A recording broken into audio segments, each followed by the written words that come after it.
have let me know love, and it shows, it shows.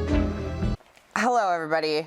Welcome to Video Store Day. Episode Video Store Day. This is episode 82, and it is also a slam dunk, major, Supersized Baconator episode. Super Bowl Sunday episode. Of Viva Physical Media. Viva Physical Technically Media. episode 82, but we are going to be coming in and out during the live stream for you all afternoon. With like all of our and your favorite segments. Yes. This is an episode not to be forgotten.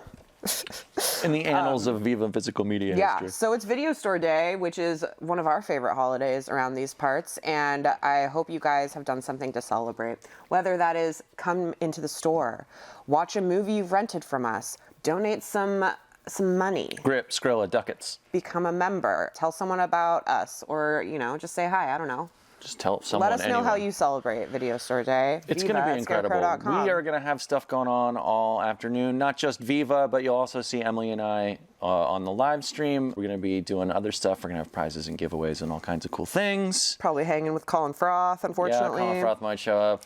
I think I'll probably make a cocktail at some point this evening. I hope you do. Yeah, maybe not here, but there. Yeah. Because we're going to be in two places at once because it's going to be really cool. You're going to be seeing a lot of us today. We're going to be time traveling because when we shoot this tonight, Video Store Day is not technically for 2 weeks, but it is Video Store Day in our hearts right now. It always is. How's our fundraising going? Fundraising's going well. It's a long road, but we had a great match that we matched $75,000, so that was doubled.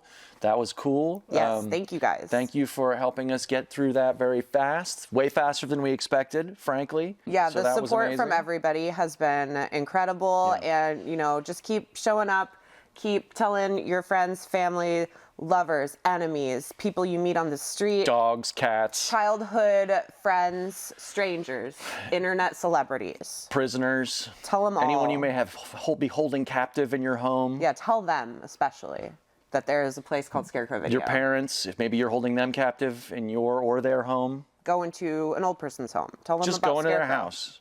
Yeah, Any I house. think that's a great idea. Yeah, any house, anything you see. Just knock on the door. Yeah. Jehovah's Witness, but for videos. Yes. Amazing. I love it. Thank you in advance for doing all of that. And we have a humongous episode, Baconator size episode today. Right now. Right now. As a special segment for our Video Store Day jumbo episode, we have a new face on the camera. This is Kristen.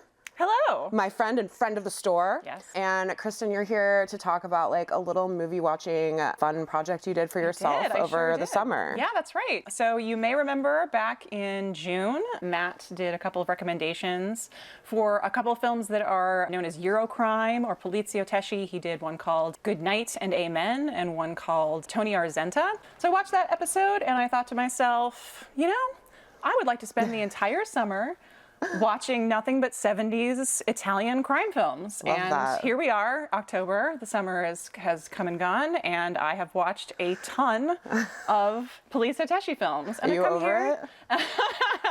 I'm not actually, because now we're just veering right into Giallo, and it's just like the 70s Italian train just keeps on rolling on. Yeah. So, yeah. So I've come here to tell you about a few that I like, that I especially liked, and I think that you'll like as well if you're interested in getting into this particular subgenre. I actually, while I was watching all of these films, I started noticing a lot of similarities, things that kept popping up, and I ended up making a bingo card for these films. So we can just kind of go through them real quickly here. We've got an exploding car, very, very common in Poliziotteschi's.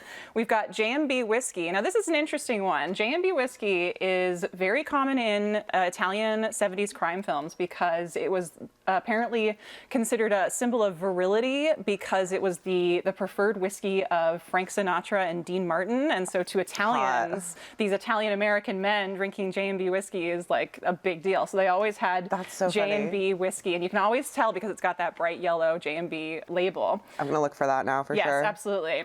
We've got bromance. There's always some kind of bromance. They love the bros. Strangely enough, heterosexual romance does not feature as often in these films as you might think. Probably not surprising, women don't really play into the Polizio genre that much.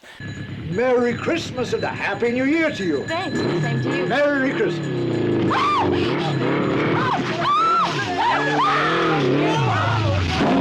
Probably not surprising for Italian films, we've got a American or British actor taking a part in the film.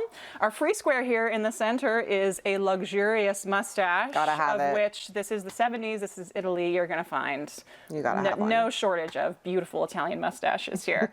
Now here we have a maimed or murdered child. Boy, those Italians, they love to kill a child. They really do. I've seen children thrown off cliffs. I've seen children blown up. That's amazing. This is a real favorite thing for them because they're extreme, you know. Have you read that new book that came out, The Sweetest Taboo? I haven't, but I remember you guys talking about it. Yeah, I'm sure there's a lot of those movies no in doubt, there. No doubt. Yeah, absolutely. Then we have a nightclub scene, lots of pretty ladies dancing. Love it. A cool title font. This is always a fun one. I love really cool title cards, so this is a fun one to have here. And then a funky soundtrack. Again, it's the 70s, and we're getting funky. And there's some really good ones. There are ones that like you genuinely want to put on your playlist. Yeah. Because this is some good stuff. So I don't know if like this is something that we're gonna make available here at the store. For we people should to make take little home, ones and put them in the different sections where some of these movies can be found, because that's really funny. Yeah. And I think that's great. That's and I awesome. guarantee you will absolutely make bingo many, many times when watching all of these films. So that's something to look forward to for you. So let's talk about some specific ones that I think that y'all might like. The first one we're going to talk about is Violent Naples.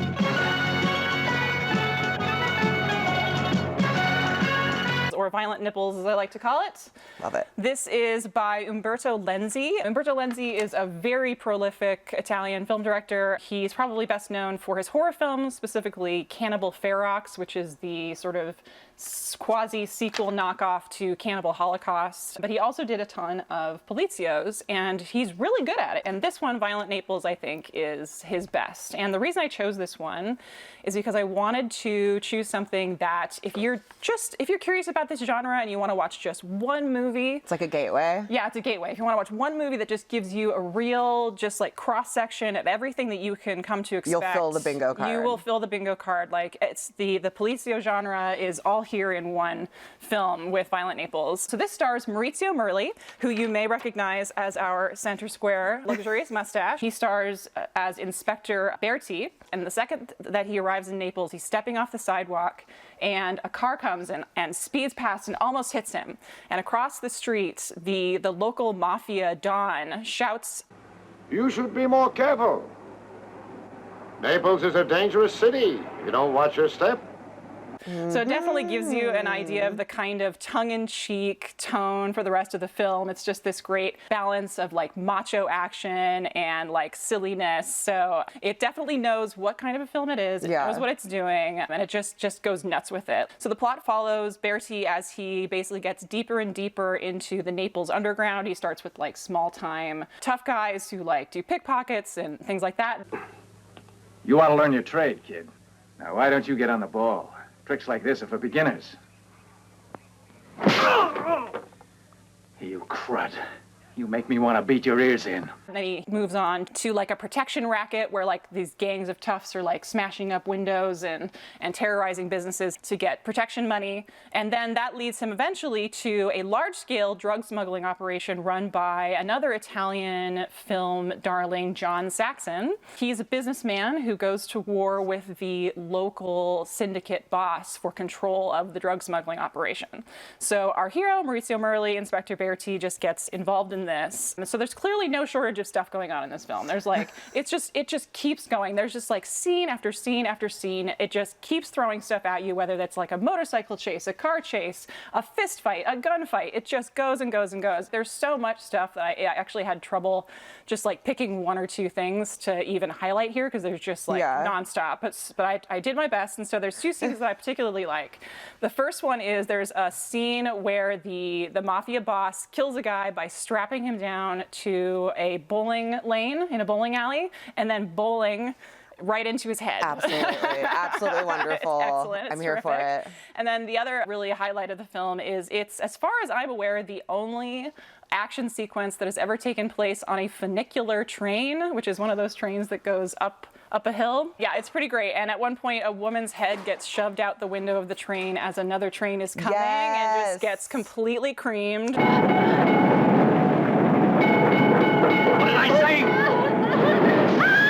So excellent. That's a terrific scene. Not the tightest script in the world exactly. Like, it definitely gets a little confusing by the end, but you don't really care because you're just being assaulted by all this other fun stuff. But even then, it's got a great ending that brings something from the beginning of the film all the way around full circle. So like you're kind of left with this great feeling of like, yeah. Satisfaction. Absolutely. So yeah, if you like violent Naples, then you will probably enjoy everything else that the Polizio subgenre has to offer. So check it out. That's a bingo. You'll die in prison, you turd. Next up, we've got Caliber 9. This is by Fernando de Leo, and it opens with a bang, literally. There's a money drop, and they open up the bag, and there's no money. And so they start kicking down doors and slapping people around and saying, "Where's the money? Where's the money?"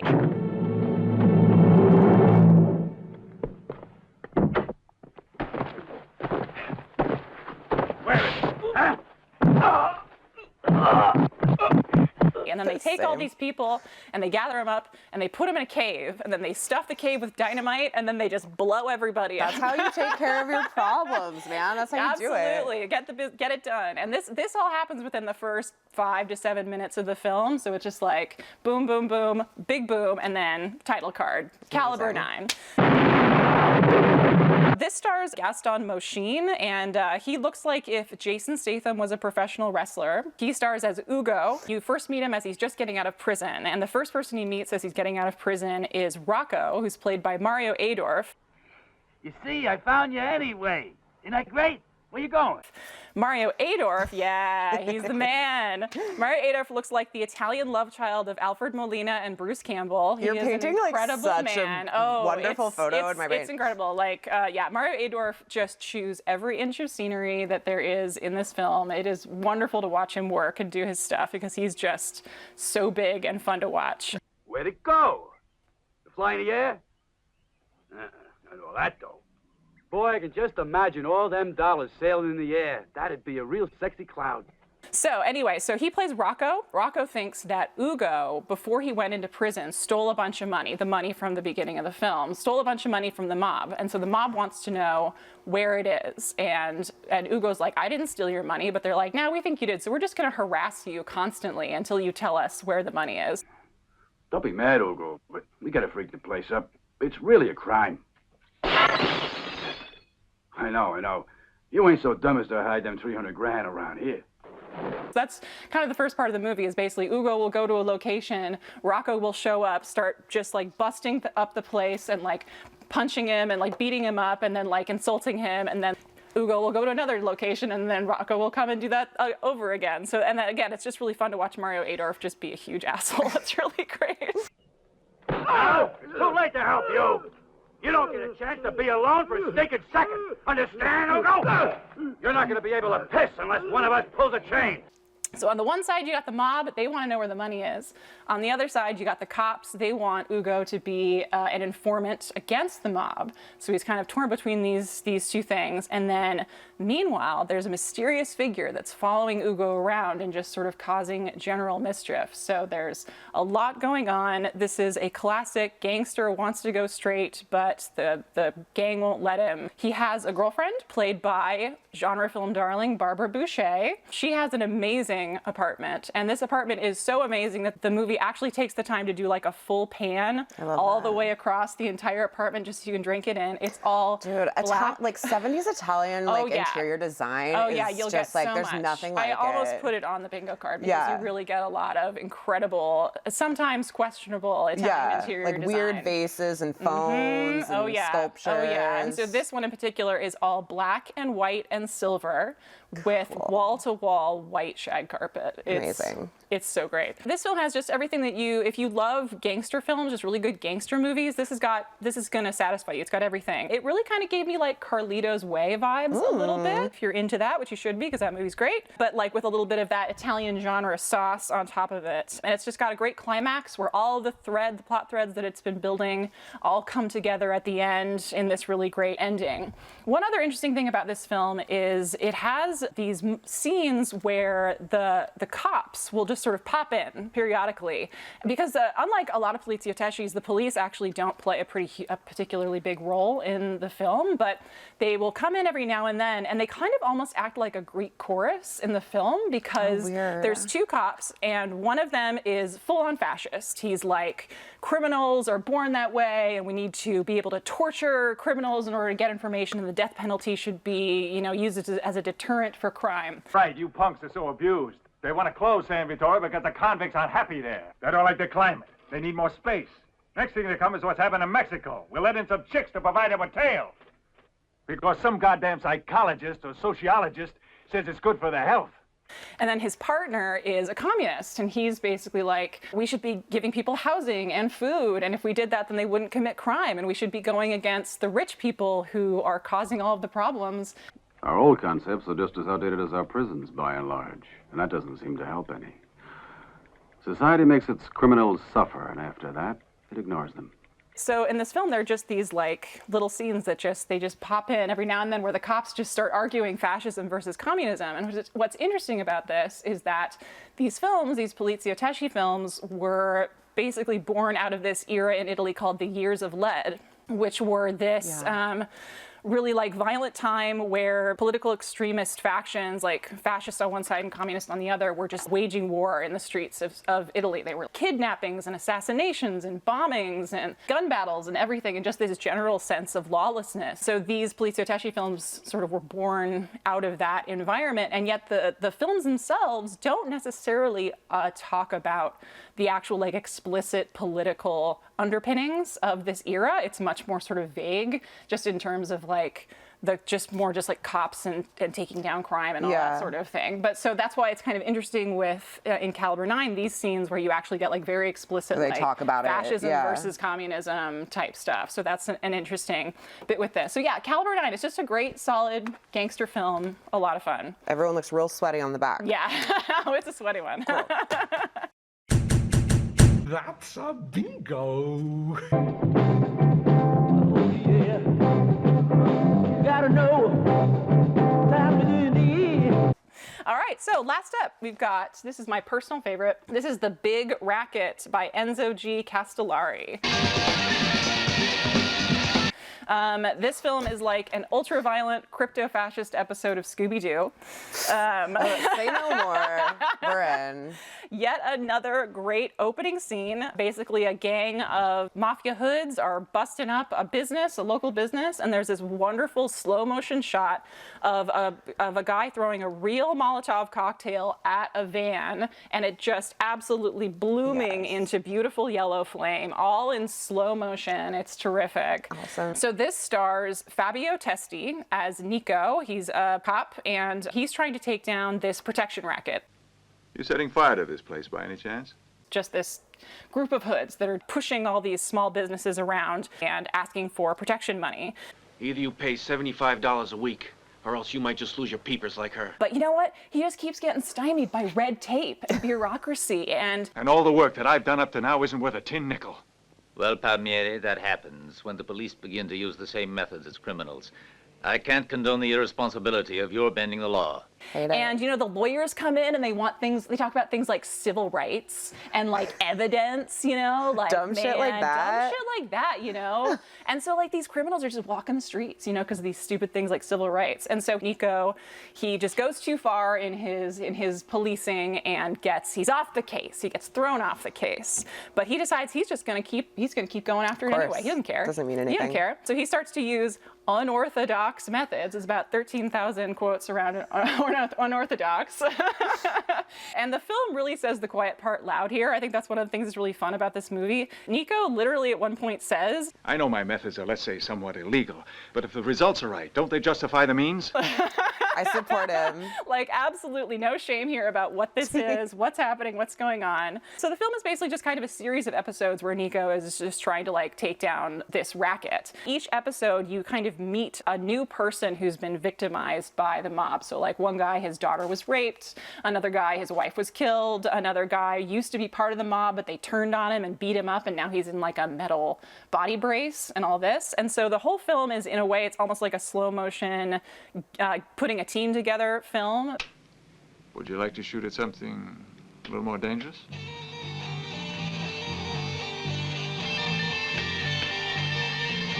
In the end, it all leads up to he gathers all these people together who have an axe to grind against the mob. They know that there's going to be this big mafia summit. All the big bosses are coming together and they're going to meet in a warehouse, of course. Nico's going to get all of these people together and they're just going to blow them away. They're just going to ambush them and blow them away. So that it ends with like this great long shootout scene. But even throughout the film, there's just like a ton of really awesome action scenes all throughout. My favorite is one that takes place in a train depot.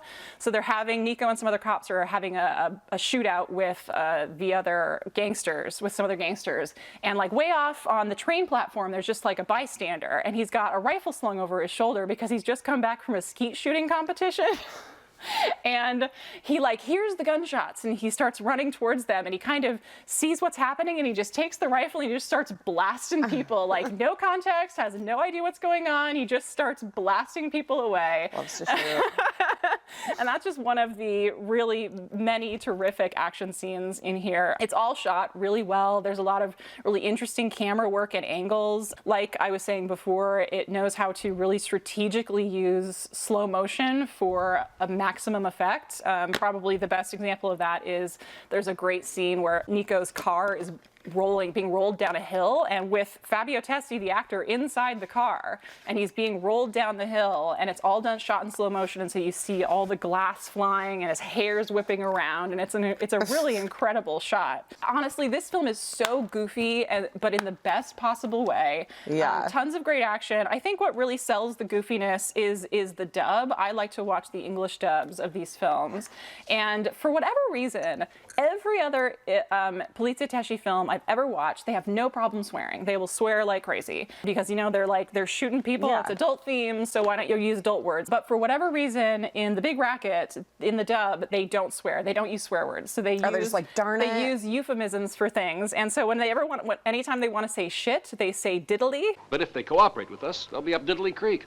Yeah, I'll do a real nice crepe Suzette just for that diddly head. Bam, bam, bam. That's enough, Von. You shut your mouth. You're talking done. Get ready. We're nearly there. See what happens to baskets like you. Oh my God. So it just adds to this like cartoonish, absurd, mood where it's just like, this is all just ridiculous fun. Like nobody should obviously be treating any of these Poliziotteschi films with a lot of seriousness, but like this one in particular is hilarious, funny, genuinely action-packed film that I just really love. I think I would love to screen it in a theater sometime because I think it would do. I want to see all of these. So well. So The Big Racket, check it out. Check it out. That's a bingo. Holy jumping jackrabbits. Someone sure took a strong disliking to the decor in here. Hell, nothing's sacred any longer. These delinquents running around destroying everything. Ah, here's one still intact. Here, join your brother. So you got deep into it. I did, and I could not have done it without Scarecrow Video as a resource, because a couple of things that I learned when doing this deep dive is, first of all, these are like small Italian films, and what happens is they tend to get cut up into different cuts for different markets. So you end up like all these films have maybe 2 or 3 different cuts. But if you try and find these films on streaming services, you have no idea what cut you're watching. You could be, you could be watching the really crummy cut. You have no clue. And so if you come to Scarecrow, you can just get a DVD that has every cut you could possibly want on there, and you can choose which one you want. Another thing that I noticed is that because these are Italian films, they're considered like foreign films, and I noticed that some streaming services just assume that because you're watching a foreign film, it's like artistic, and so you want to watch automatically the subtitled version, the Italian language subtitled version. And you're like, give me the dub, and I please. want the dub. I like the dub. I'm a dub head, especially for these, because I think it's more authentic. Yeah. I want the experience of walking in. Yeah, you want more choices. House Theater on 42nd Street in like 1976, and like sitting down and watching an Italian movie, and they were not showing the Italian language version in Times Square in 1976. They were showing the dub, and so I love the dub. And you know what? The other thing is, these dubs are great. Like these dub actors do an awesome job, and they really add a lot to these films. And so anyway, so I like to watch the dubs, but again, a lot of the streaming services don't have any of the dubs available, but Scarecrow does. So I can come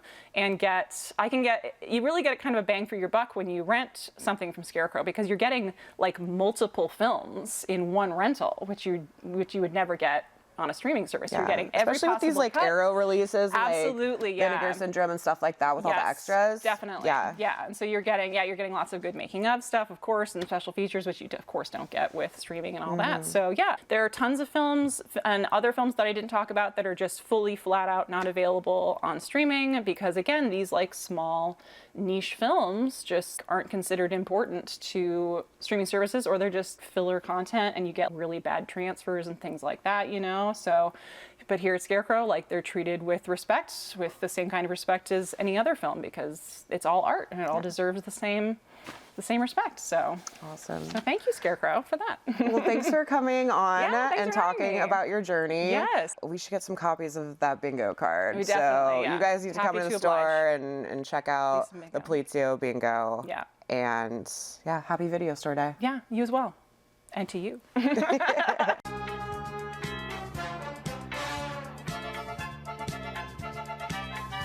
I think I see the content warning right over there.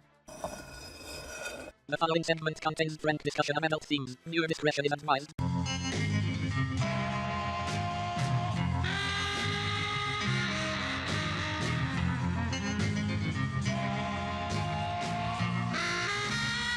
Hey perverts, happy Halloween. It's spooky season. I'm here at Scarecrow in front of the Halloween section, and I want to get in the mood. And as the great Lady Gaga says, show me your teeth.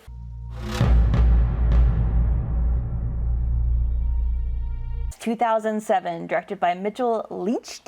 The tagline for this movie is, "Every rose has its thorn." Now, bit of a disclaimer. I never watched this movie. I'd heard about it. It's very notorious because it has a lot of sexual assault. It's very icky. So this is your trigger warning now. However, I watched it and I didn't realize it was a comedy, which kind of takes the edge off a little bit. I found it a little more bearable to watch if you're very squeamish about penises getting severed. This is not for you, my friend. But if you like that kind of thing, you're my kind of gal. The movie is about a girl named Dawn. She's a teenager. She's played by Jess Wexler. And she is a high schooler, and she's in the absence group. What about the most precious gift of all? Are you going to give that to the first guy who buys you a big bunch of roses? No way! No way! She's one of the motivational speakers. So she's in this religious organization preaching the stupid doctrine about how you should save yourself, not have sex because it's evil and you're going to hell. Obviously, this does not get her good points in high school. She's picked on. Wait. Yeah, I'll wait. Bitch, get her panties off. Hey, what kind of soda do you guys got, huh? I think we got cherry. Let's pop that cherry. And also, she's got some stuff happening in her home life. Her mom's really sick. What's up? Whoa, Kim, you're warm, baby. You have pain today? Let's talk about young people stuff. She's got a very creepy stepbrother who is trying to fuck her. We all know who you've been saving yourself for. And I've been real patient. You think I like living here with these assholes? Mom and Dad? And also, you know, she's a teenager and she meets a boy that she likes. And, you know, teenagers are teenagers and hormones are gonna hormone. And she finds herself in a situation where she is assaulted. And by reflex, her vagina attacks the man's penis and bites it off. Yes, this is a movie about vagina dentata. Vagina dentata. Vagina dentata! They say it a lot in the movie. The tooth vagina. She runs into so many terrible men, like man after man she keeps running into, or her vagina runs into, I guess you could say. But then she starts to use herself as a weapon, which is very empowering and makes it way more interesting than her being a victim. She becomes the predator. And that's why this movie says, the most alarming cautionary tale for men since Fatal Attraction. So there you go. It is funny. It made me laugh out loud a couple times. It also made me go, what the fuck, a couple times. And you'll know what I'm talking about when you get to that scene. Yeah, I like this movie. It's about horny teenagers. It's about the fear of losing your virginity. It really gives a mean take on abstinence education in those peer groups and purity ring societies, which they should because they're stupid. But also, it's just just how comically naive you are as a teenager, and especially in this movie, Dawn is sweetly very comically naive, which also feel bad for her, how she's targeted and assaulted, but when she turns the table on the men later, it's really cool. I don't know. If you're into like feminist horror movies like Jennifer's Body or like Ginger Snaps, I think you'll definitely like this movie. It's of its time for sure. It's got some problematic things in there. And like I said, a lot of sexual assault. And also, I don't want to give away why her vagina has teeth, but you'll notice some very comically large power plants, a la Simpson style in the background, which also is the comically naive part that people don't, like all these things are happening, like, I wonder if it's the fucking power plants right there. So this Halloween, if you want to watch something with a little bit of a bite, I would recommend Teeth. I give it 5 out of 5, Prince Albert's. The piercing was made out of sugar, by the way, so it was friendly for the dog to eat. Scoot down. Scoot, scoot, scoot. Scoot down, scoot down. Come on, scoot down. Scoot, scoot, scoot. All right, one of our best, favorite, most well-reviewed, critically acclaimed segments is coming up right now. Raunch versus... Rom. And you guys really showed up last time. You rocked the vote. We needed the votes. We begged you for votes, and you came through. Last time we had my Raunch, which was Hot Moves, and we had your Rom. The Matchmaker. The Matchmaker. The Matchmaker got 4 votes, so we did have some love for it. But Hot Moves got 11 votes. A landslide. It was the clear winner. You guys know what you're talking about. Moves were too hot. They were very hot. There was one person who said that they watched both before deciding last time. I appreciate that. And then they were like, I wish I didn't. Which one did they vote for? I don't remember. Probably I think Hot Moves. The right choice. But we have 2 new fighters for you guys. Yeah. We've been training them hard. They're ready to beat each other up in the ring. In my corner of the ring, we have, with a terrible cartoon cover, I want to see this movie really Invisible Maniac. You can watch it on 4K if you have the means. Maybe I will.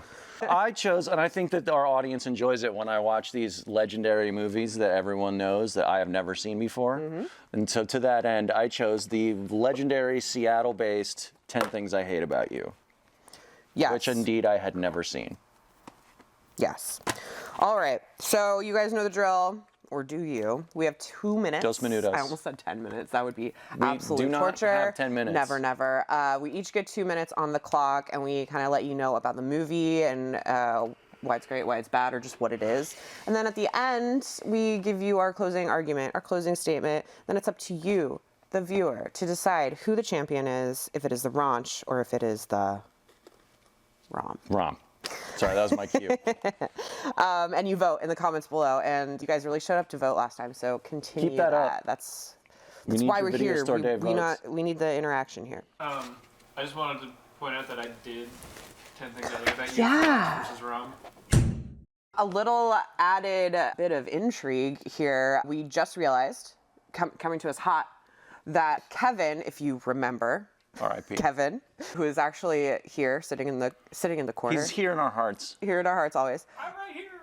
See? 10 Things I Hate About You was one of his first ROMs when we started the Raunch versus Nobody Rom. told me. So we'll see if Matt can sell this better. Did you win? I don't Did know. 10 Things win? We should go back and see what the Raunch. Let's go to the videotape. That the clear winner of the last one was 10 Things I Hate About You. No, I feel like the game's goosed. It's not goosed. It's not Goose because I have this guy, this rookie fighter who hasn't even been in a ring yet. Unranked. And we're gonna go. We're gonna start. All right. Give me 2 minutes on the clock. Ding, ding, ding. Let's fucking go. 3, 2, 1, go.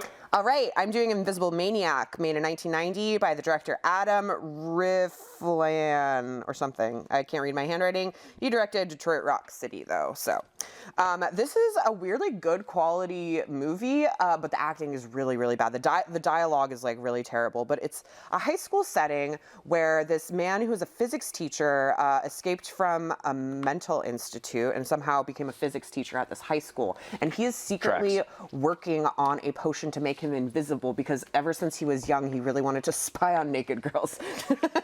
And that's like basically it. And he always, he has like trauma from his mother, like, hitting him and telling him that like boobs are bad, the typical stuff. And so he's working on this and he wants to spy on the cheerleaders. It does get kind of creepy because it's like, okay, even though a lot of these raunches are in high schools, they're like with all teens, and this is like an old guy like leering on these girls. But there's countless boobs, there's cheerleaders in underwear, there's locker room scenes where people are spying on these girls. But then the movie takes a weirdly unsettling, sinister tone when he starts killing these girls. Oh, no. And I didn't realize that this actually is a slasher, which I guess is good for October. But it's a very horny principal, also is a female principal who is trying to get everyone to fuck her as well. And she keeps telling people that it's lonely up here on top, which I guess means because she's a principal of a high school, the power that she holds is very, it's hard for her. There's an Invisible Maniac original theme song. I do think this should be recategorized into our Mad Scientist section of the Psychotronic Room. It's currently in comedy? It's currently in comedy. Didn't know. But it's basically a hornier and more fun version of Verhoeven's Hollow Man, I would say. And that, yeah, Invisible Maniac. 3, 2, 1, go. All right, the Buster Douglas beating Mike Tyson returning Rom. This is 10 Things I Hate About You, a movie I'd never seen before, famously shot in Seattle, famously an adaptation of Shakespeare's Taming of the Shrew. Julia Stiles is a young lady who nobody likes because she's abrasive and thinks she's smarter than everybody else, which indeed she is. She has a young sister who is more popular, and I forget the actress's name, but she's from the Alex Mack Nickelodeon show. Oh, yeah. And Larissa Oleynik? Anyway, she wants to start dating, but their dad, the inimitable comedian Larry Miller, will not let them date. And then she cons her dad into making a deal where, like, if the mean older sister can go out on a date, then she'll get to go out on a date. Meanwhile, Joseph Gordon-Levitt is a kid in school, and he wants to date the popular younger sister. So he contrives to pay the new bad boy in school, Heath Ledger, to pursue Julia Stiles and get her to go out with him so that he can date the popular younger sister. It's really cute and sweet.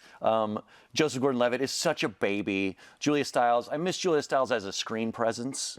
She was very ubiquitous in the 90s, early 2000s, and I miss having her around. And what else can you say about Heath Ledger? The guy is a fucking movie star. There's even a line in this movie where they make a joke about how he might not be pretty. And he's like, "Are you saying I'm not pretty?" It's right. He's really sweet. It's a really fun movie. I was not surprised because it's so beloved to find out that I was sort of like not immune to its charms. Yeah. It's really well directed. It has a very good soundtrack. All these young actors are very fun. You also get like David Krumholtz and stuff. I love to see Crummy. Kevin and I have a special fandom with David Krumholtz. Yeah. From ER. Heads. It's just a very, very amusing movie. It's a good adaptation of Shakespeare. It made me want to rewatch that Moonlighting episode where they do Taming of the Shrew, Atomic Shakespeare. That's a great, great episode of television. And yeah, I just thought this was a brisk and easy watch. It was nice to see all the Seattle locations. Final statements? Final arguments? You're up. All right. Invisible Maniac. The movie ends with, if you don't want to know how this movie ends, just don't listen. The movie ends with a news anchor woman announcing the Invisible Maniac's suicide, but she gets her blouse ripped open to reveal her huge boobs because the Invisible Maniac is not dead. Also, this movie is very, if you've watched The Substance recently, you might enjoy Invisible Maniac. What's your closing argument? My closing argument is, if you have never seen this before, I highly recommend that you watch it with your girlfriend who's seen it 8 million times and has it memorized. And hopefully she will recite the entire movie while you are watching it. And hopefully she's also as big of a Letters to Cleo fan as my girlfriend was. So yeah, I found this really sweet. Watch 10 Things I Hate About You, even though you probably have already seen it way more times than I have. Vote below. Tell Vote us below. who your winner is. Is it the rookie Invisible Maniac? Or is it The Ringer? The longtime champ, 10 Things I Returning Hate champ. About You? Let us know in the comments, or you can email us view@scarecrow.com. And that is Raunch versus Rom. Have you ever missed a piece? You know, sometimes the pieces that are missed are the friends we've made along the way. And Those are the missing pieces, and we have the big O's.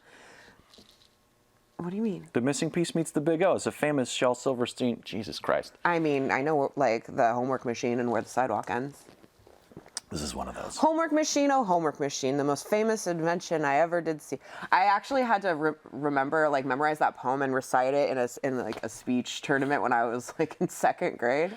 I don't actually remember most of it, but anyway, we're about to do missing pieces. You've got to be kidding me. What?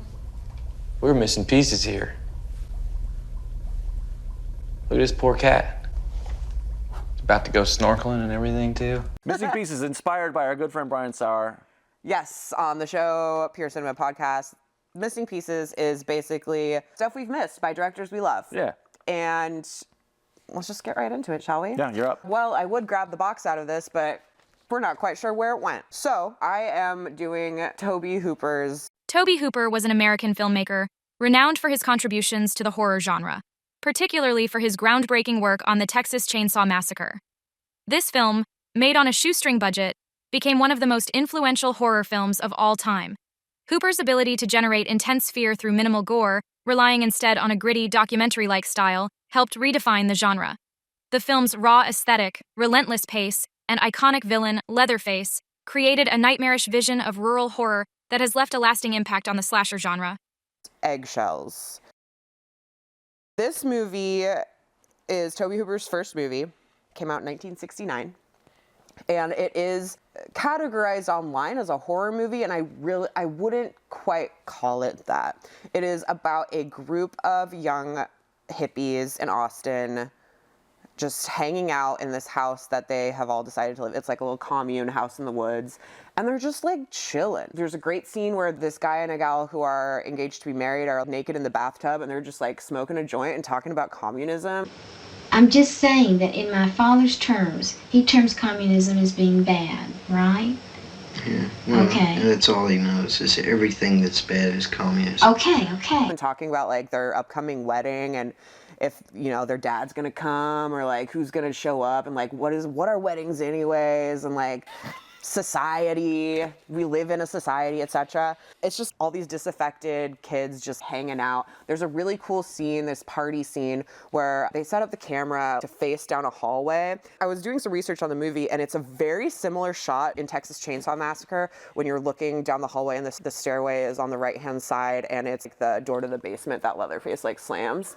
It's not the same house, but it might as well be. But they set up the camera statically there, and they just have kind of a time lapse of this party going on, people going up and down the stairs, like friends greeting each other and like drinking stuff, like playing guitar. Actually, Malin came here to fuck David. She did? Yeah. Well, I wanted to ball listen. David, I think. Really? Wouldn't you rather fuck me? What for? It's kind of cool. But the horror part of this movie is that there's also what could be a ghost that is just some dude hanging out in the house, but they never like talk to him, and he's just like doing weird things and like lighting shit on fire and like smoking cigarettes and like wandering around, and occasionally It's like if Kevin's just in your house. occasionally like going down to the basement, and there'll be like weird lights, and then every once in a while there's like a weird like psychedelic interlude where all these weird colors and sounds and noises will happen, and then they like go back to philosophizing about life and shit. And it's kind of a weird experimental hangout movie, and it's really cool to see someone like Tobe Hooper, his first movie ever, because, you know, I won't look at it and I'm like, oh, that's totally Texas Chainsaw Massacre. But if you're like looking for things, you can see like similar shots. But it's cool to see something like this, an auteur's like first endeavor, especially when it's like all these guys are just like friends hanging out making a movie. I always love shit like that. Eggshells. Check it out. We do have it on a disc with some of his other early work, and that box is somewhere in this store. We're gonna find it. And that was my missing piece.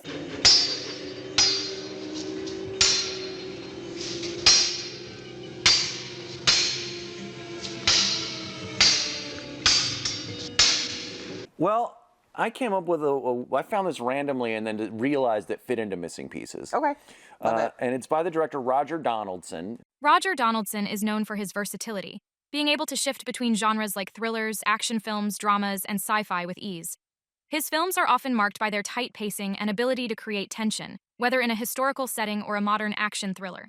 He has a particular talent for crafting suspense and intrigue, often pairing well-developed characters with high-stakes plots. Despite not always being a household name, Donaldson has built a solid career with a variety of well-received films that show his range as a director. His work often balances commercial appeal with thoughtful storytelling, making him a reliable presence in mainstream cinema.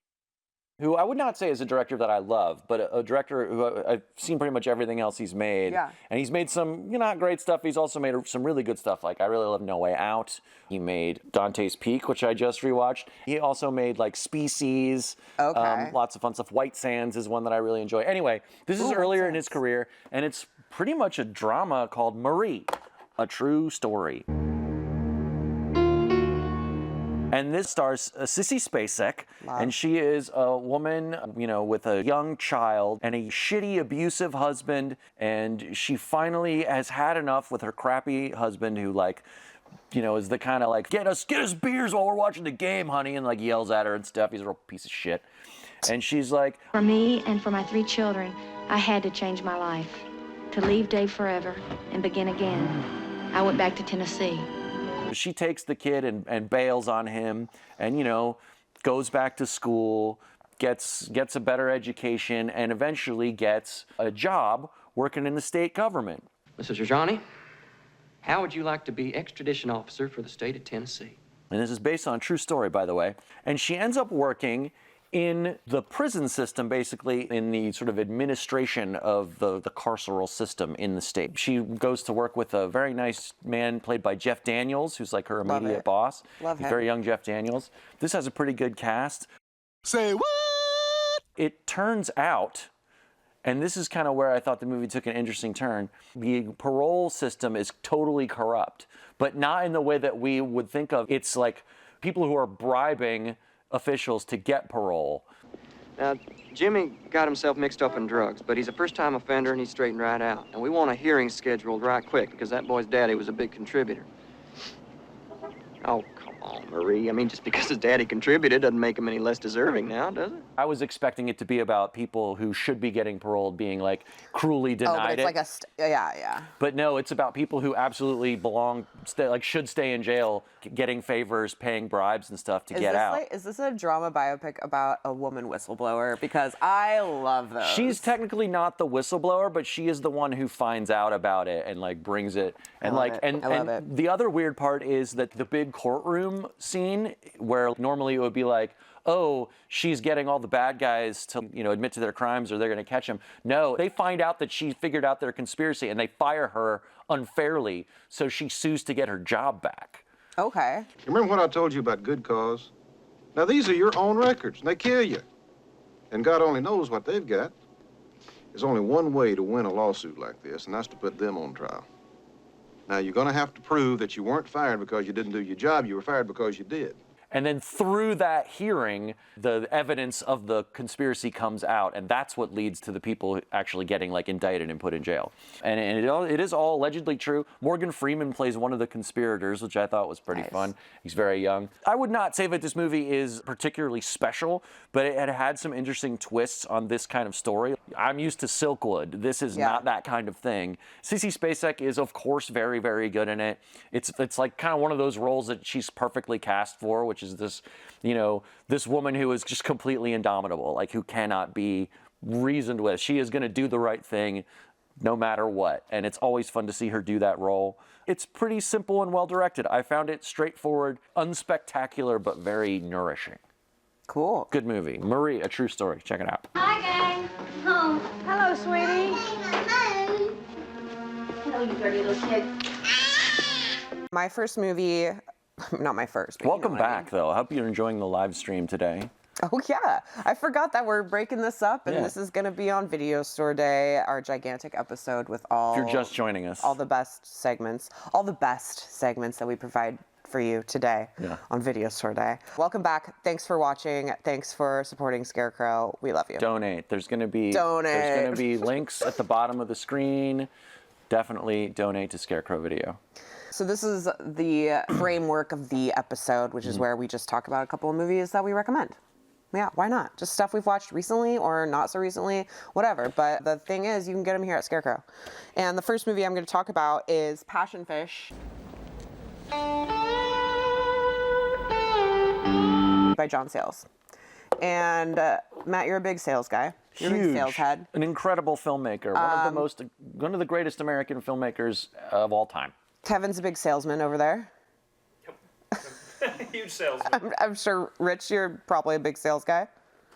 I haven't seen that many. So this is, I don't think I have. This is one of my first, Passion Fish.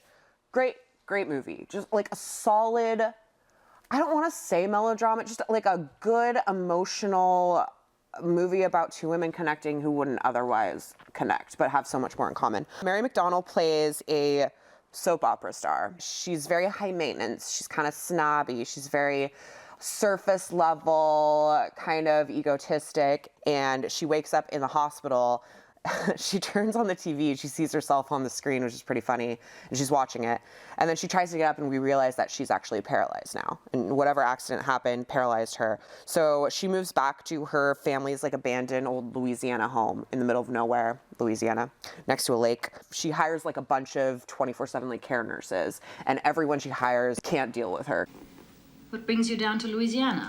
I heard what a brilliant therapist you were. She is just she's kind of mean-spirited.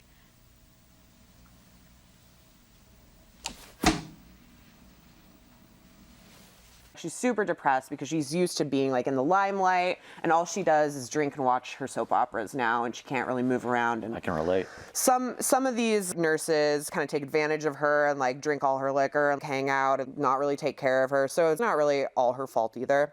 But then she meets Chantel, played by Alfre Woodard. Did they tell you I was a bitch? On wheels.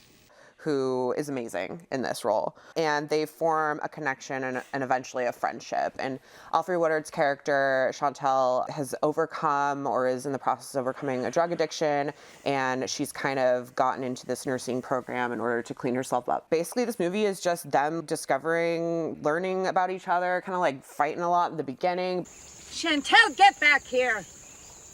You get back here! I want to go back inside! Chantel! It's uphill! Those lights! Learning that they have a lot more in common than you would think. I can't cook.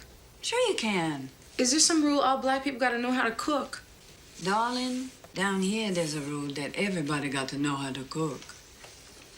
And it sounds super cliche, and it actually, a lot of it is like a really cliched, just like storyline, but Sayles really, in multiple reviews, and this is something that's stuck out, he never lets any of the characters be stupid or simple, and I really agree with that. Everyone is super well developed. You could see the character arc of each of them as they come into their own, and how flawed and just perfect each of them are for each other as friends. But it also is set in just gorgeous Louisiana, like bayou stuff. They go to like some big like party where everyone's just like eating crawfish and like playing music and stuff, and it's really, really fun. It's just a super authentic and genuine drama, if a bit cliched, but it actually works really, really well and makes me look forward to watching other movies that he's done. So check out Passion Fish.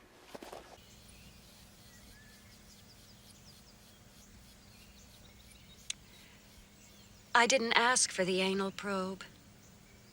I'm going to talk about a movie that I wanted to talk about on the previous episode, but it actually hadn't come in yet. But we just got it. This copy is brand spanking new. Is plastic wrapped. It's not even in the system yet, but it will be by the time this airs. And it is a 1967 golf noir starring Robert Wagner called Banning. I like the tagline on this box that says, there's sort of two quotes. One says, "The action begins when the auction ends," which is a very boring thing to say, Yes. but does sum up the movie quite nicely. Also, "The truth about the women who will go all out when they go for a man." That has very little to do with the movie itself. Anyway, Robert Wagner plays the titular Banning. The name these days is Banning. B-A-N, as in what happened to me. But that's not his real name. His real name is Mike McDermott, and he's a disgraced pro golfer who got caught cheating. So now he goes from golf club to golf club under this alias, basically hustling, trying to find work, maybe landing a job here and there. And he's like in hock to the mob, because the mob was like financing, like he was gambling illegally on golf. I like the way your friend Banning delivers. Any man could spring for 1,000, could spring for a whole lot more. No, leave him out. Where is he?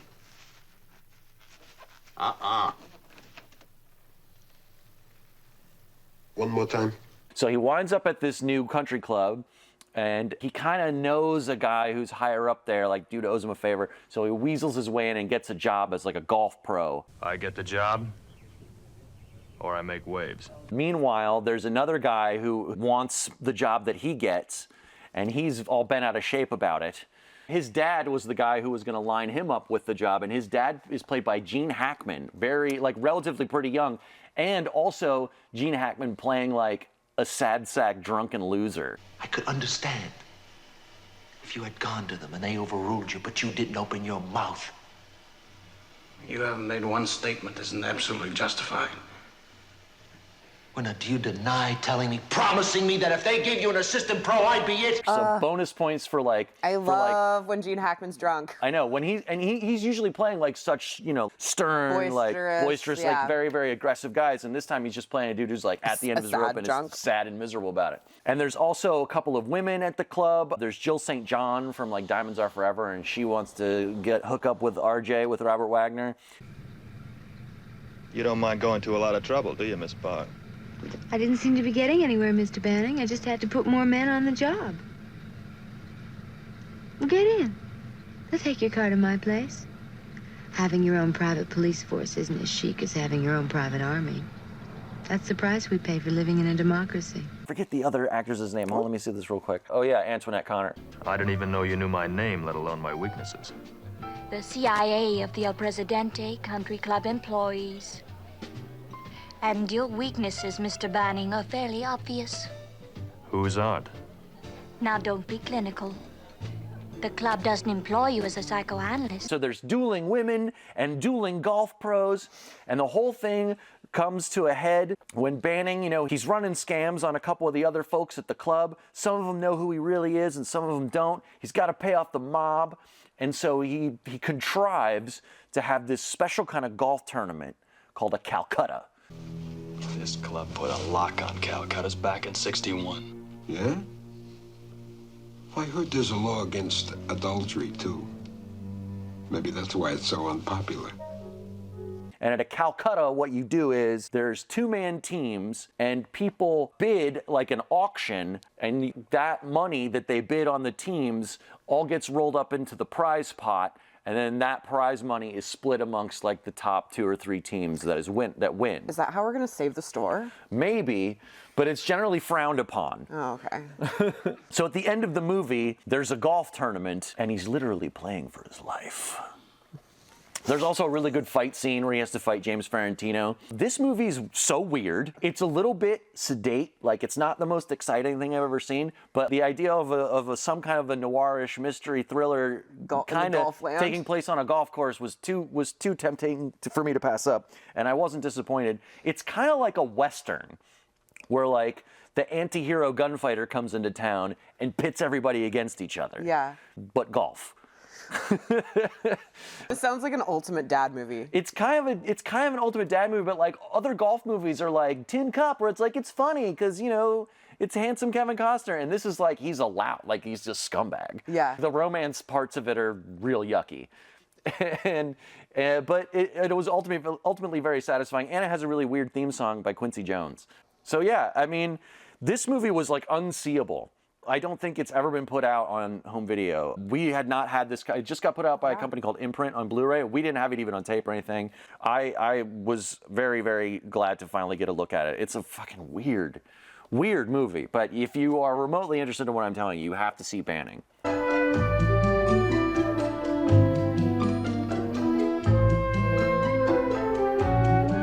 Did you know that sometimes Aunt Martha does dreadful things?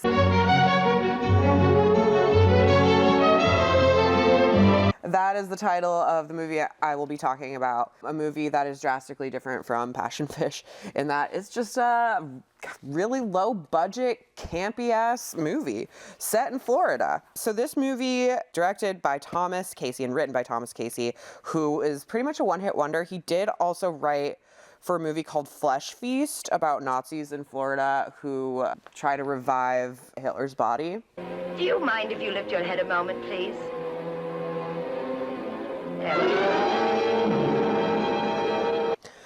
And that's the only other thing I think he's ever done. This movie is set in Miami, Florida.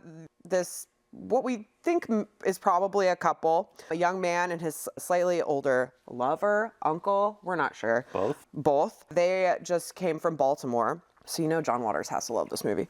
They ran away from Baltimore for this crime that we don't find out until later. Definitely killed somebody though.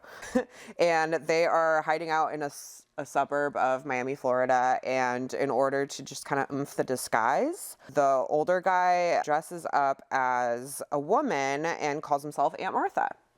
But he does it all the time. Like, it's very much just like even in the house. Hello? Hello?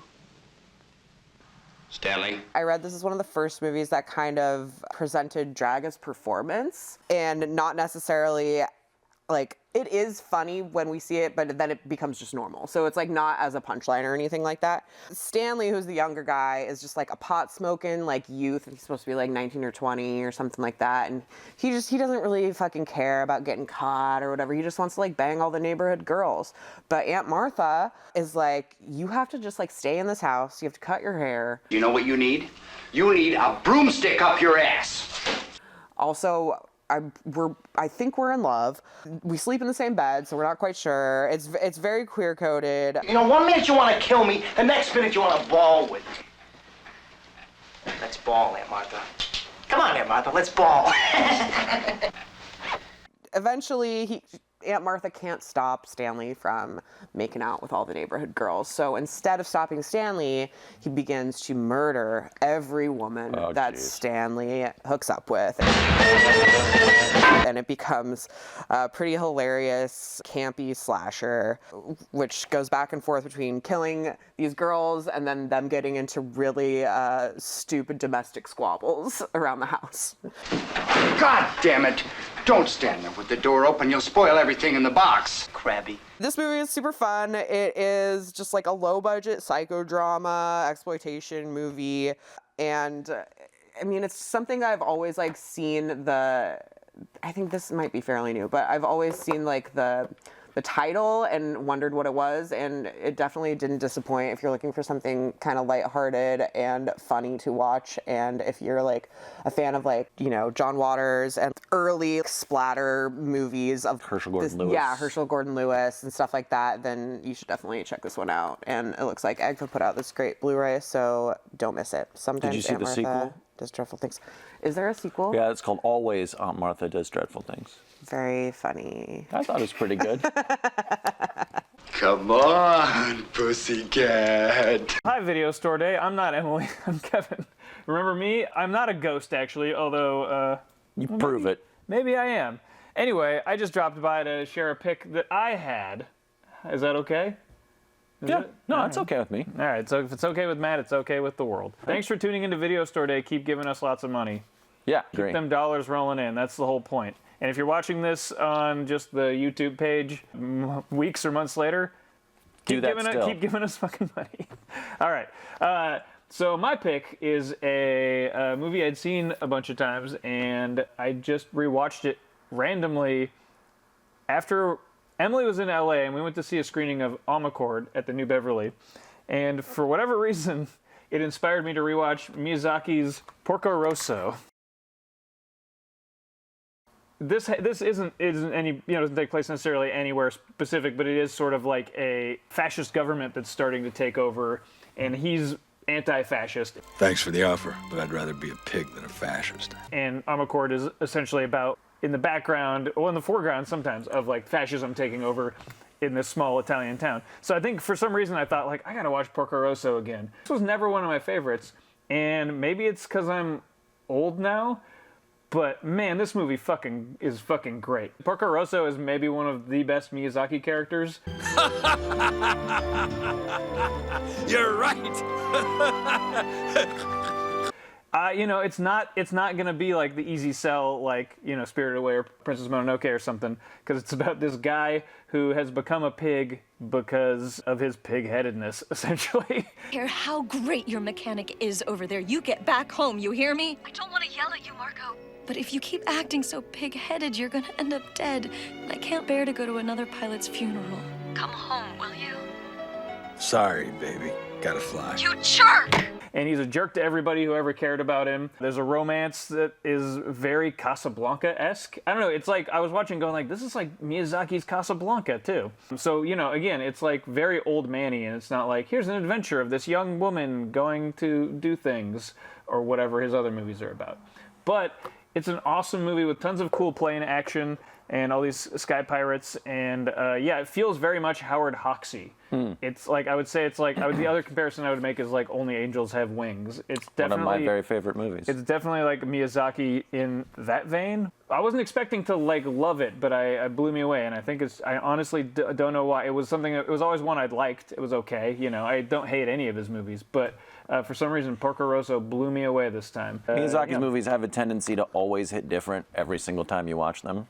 Yeah. There's always something that changes like the emotional tone of it for me. Yeah, a little, and but I mean, even then, like, sometimes I watch, like, Princess Mononoke, and I'm like, oh, well, this has the sweep and the grandeur and this and that. And this one just was kind of making me cry, not because anything sad is happening, but just like, yeah, man, getting old and being a pig face guy, I get it. I hear ya. I feel ya. Shit is weird out there, man. And encroaching fascism.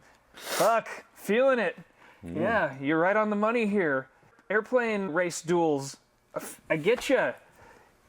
Sky pirates, why not? Whatever. I'm not as obsessed with air travel as Miyazaki is, but whatevs. You gotta do your thing. Anyway, I just wanted to give a shout out to Porco Rosso because I feel like it's Miyazaki is not underappreciated. But I feel like this is one of his ones that people maybe overlook. And it's really fucking funny. And it's got like just a bunch of parts where Porco Rosso and other dudes are just getting into like fist fights all the time. And it's awesome. It's just like the most punchingest, rowdiest Miyazaki movie. And anyway, I was shocked at how much I loved it.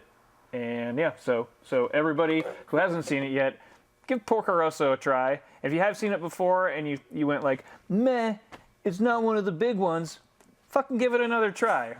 Or Porco Rosso's gonna come sock you in the face. Don't you say Jaina like you know her.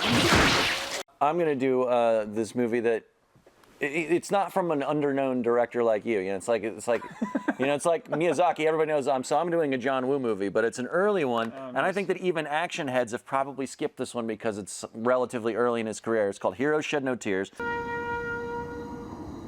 Finally out on this nice new Blu-ray. This movie fucking rips, man. It's so good. Now, it was shot like a couple of years before his big breakout movie, A Better Tomorrow, but it sat on the shelf. The studio didn't like it, and Woo kind of wasn't real happy with it either. But then A Better Tomorrow came out, and it started to get released in like some other countries, and then A Better Tomorrow was a big hit, and so they threw it into theaters right away in Hong Kong. Now, this movie stars Eddie Ko, and he is a mercenary, and he and a bunch of dudes get sent into the Golden Triangle to bust up a heroin operation in the jungle.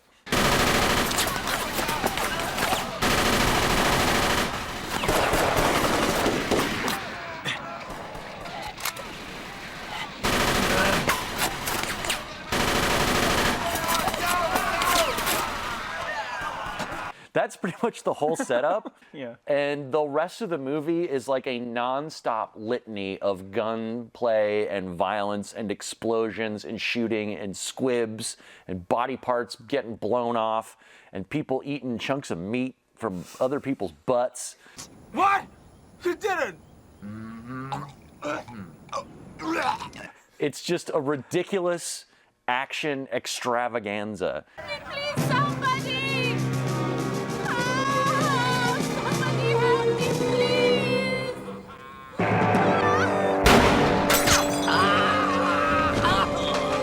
It was shot mostly in Thailand, and I think if you know anything about Thai stuntmen, either they put PCP in the water there, or it's just like being able to walk is not really that highly valued as a society.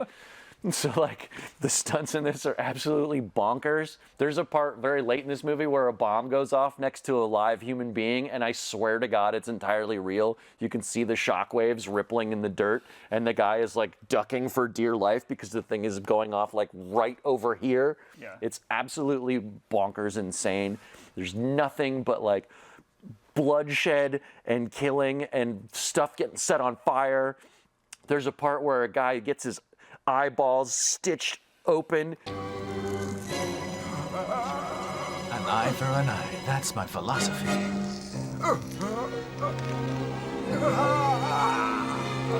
Then the little boy cuts the stitches out of his dad's eyeballs. The guy spends the rest of the movie with these horrible eyeball scars where his eyeballs got stitched open. It's just raw, crazy violence. But it is still John Woo. So you get this intense melodrama.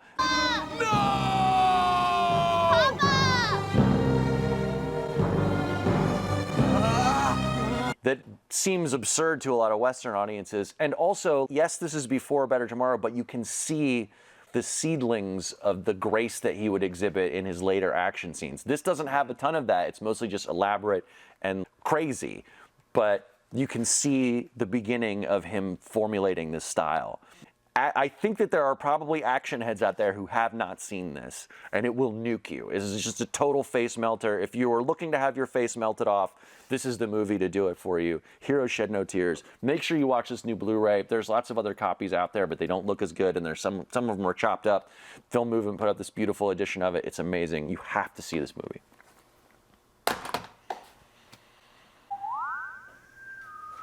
Where'd he go? Chiang Mai girl, what's your name? Masaji. Masaji? May I massage you? Do you live up to your name? We're back. We're back. You missed Kev. We were visited by the ghost of Kevin Clarke. He talked about Miyazaki movies, which I shouldn't be surprised about, but I was a little surprised Sounds like it was a dream of yours. A dream or a nightmare. Ugh. Anyways, if you guys were hoping that we'd talk about a dog movie, you're in luck. It's a video store dog day afternoon, and we're here to tell you about this movie that we watched that was absolutely delightful. Very lovely. I really enjoyed this Very movie. lovely movie, and it is called Belle and Sebastian.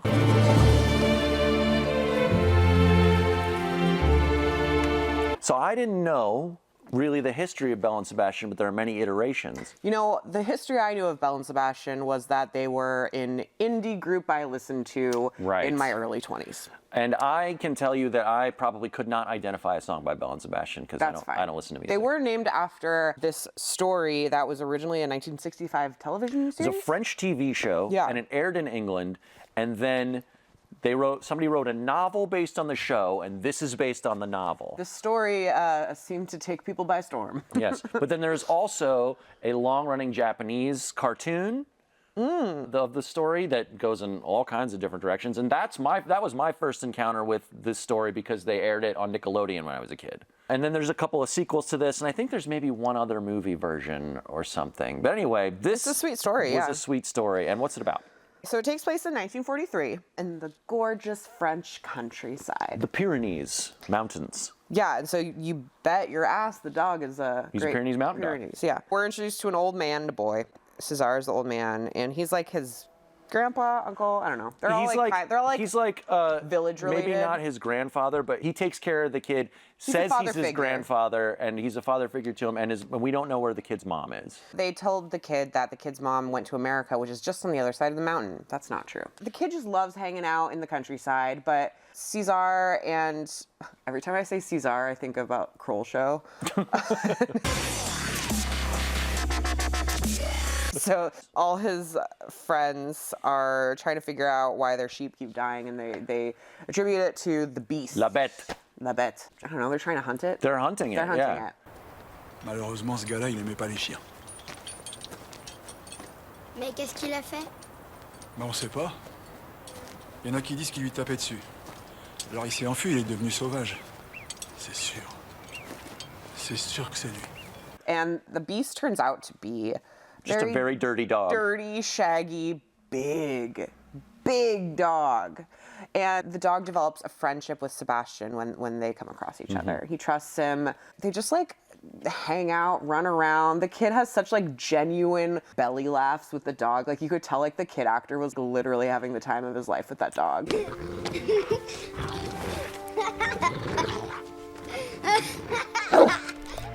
There's also a song. The lyrics are like, Belle, I love you, you're so beautiful, you're the best dog. I mean, it's like a song you would make up for your dog. For your dog, yeah.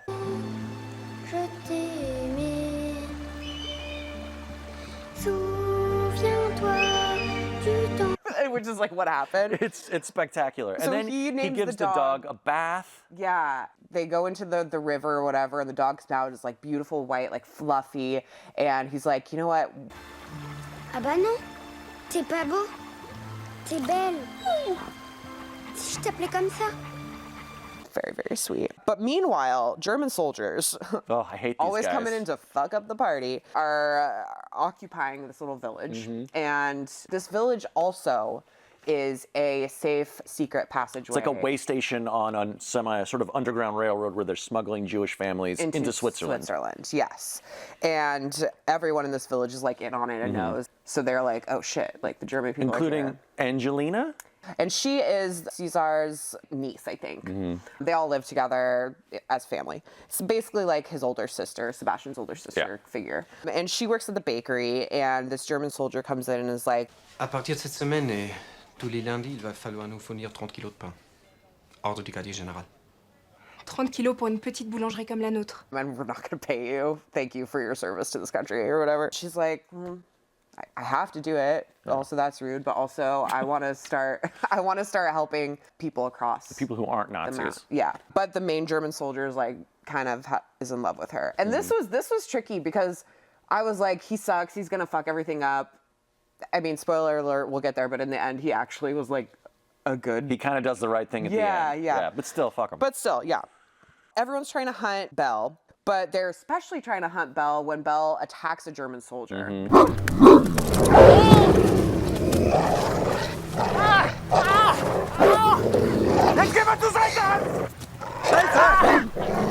Then the Germans give the order that everyone has to go out and hunt. And Sebastian is like, oh God, what am I going to do? Like, he's my best friend. I don't even go to school. Like, this is my life. And Cesar is like, well, we have to kill this beast. He still kind of thinks he's a beast. They haven't seen like the softer side of Belle. Elle est foutue, cette bête. Belle gets shot. Wounded. I walked out of the room during this part, so I'm not quite sure how she gets Belle hurt. was wounded, and then they go hide out. They go hide out in a cave.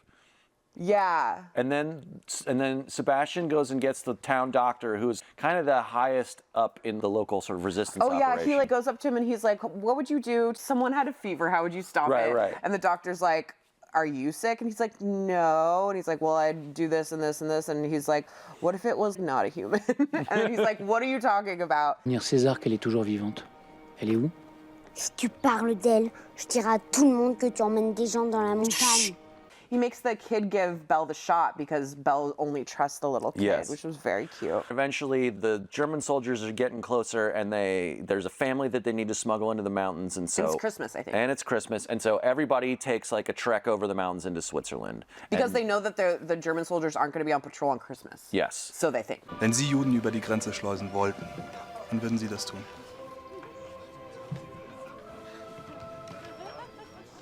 Also, ich würde es heute tun, an Weihnachten. And everybody's there, including Belle and Sebastian. Because Sebastian is like, I'm going to help you guys because I want to be part of this cause. Also, I have my BFF, Belle. Yeah. There's an avalanche, which is really scary. The avalanche is caused by the main German guy who was in love with the bakery lady. He's like yelling, and she thinks he's coming to like get them. Yeah. But he's actually trying to warn them.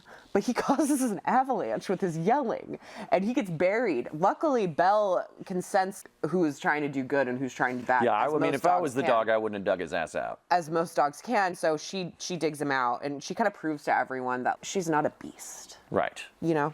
And there's also that amazing scene where Belle has to jump over the broken ice bridge.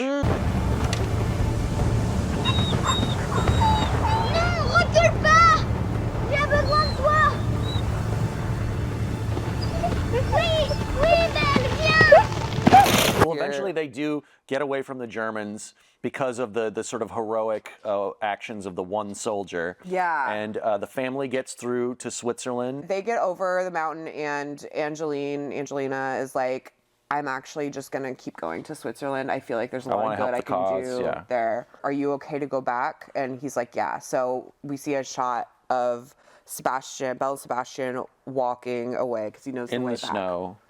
And one of the guys is like,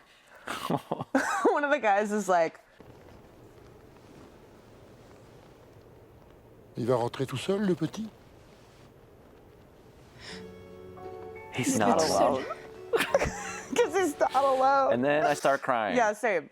And then it ends, and it ends with the sweet song. With the sweet song again, yeah. So this was just a lovely film. Delightful. It was really beautiful. It was very sweet. Good dog. I should add this to my Christmas movie rotation. Yeah, it is a Christmas movie. Yeah. A great, beautiful, huge dog. I didn't get any info on the dog actor's name, but it is a great Pyrenees. I think they had a couple of them, and they're the kind of dog is related to this Hungarian dog called a Kuvaz, which is like a guard dog, and they're also big, beautiful white dogs. Yeah.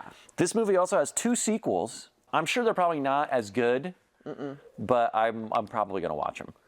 Yeah, I mean, or we can save them for later on. But no, this was good. I was kind of worried it was going to be boring or something. No, this is a great choice. I was very happy with this. I'm going to give this 3.5 paws. I am too. 3.5 paws for sure. Our next movie. This could be a tough one. So our next episode is going to be kind of a spooky episode. It'll either come out Halloween or right after or something like that. Yeah. But Matt discovered this movie. It just came out on Blu-ray. And it looks disturbing. I'm a little nervous about it. It's Spanish. It's called The Creature from, I think, 1977.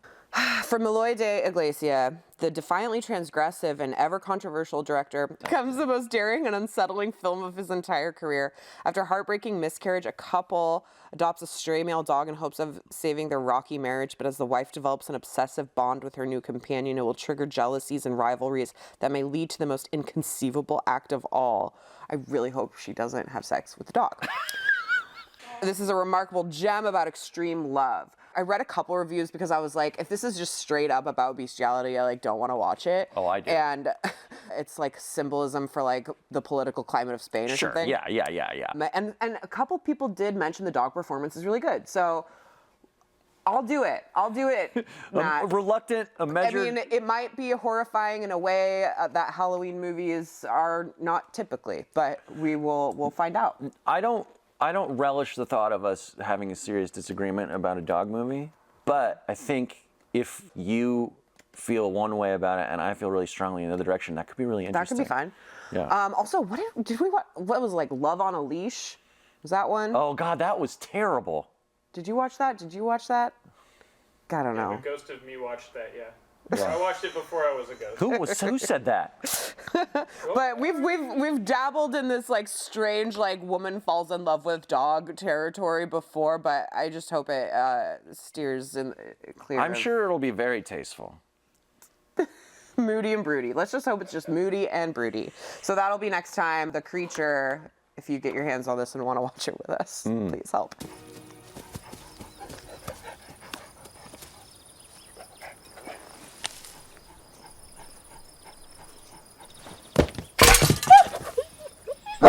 Exactement. It was a great video store day. And I hope a lot of people watched Video Store Day that maybe didn't even know what Viva Physical Media was. And vice versa. And hopefully we gave you a good taste of all of the fun things that we can do here at Scarecrow because we have access to all of these awesome fucking movies. Yeah. And we have access because people like you donate and you volunteer and you come in and you rent by mail and you become a member and you support having access to the world's largest collection of movies, TV series, and everything of all time. And we're super happy that you're doing that. Yeah. And that's what Video Store Day is all about. Thank you for helping us celebrate another Video Store Day, another year in the books at Scarecrow. And hopefully many more to come. Happy Video Store Day, everybody. And until next time, Viva Physical Media. And hail Satan. Goodbye.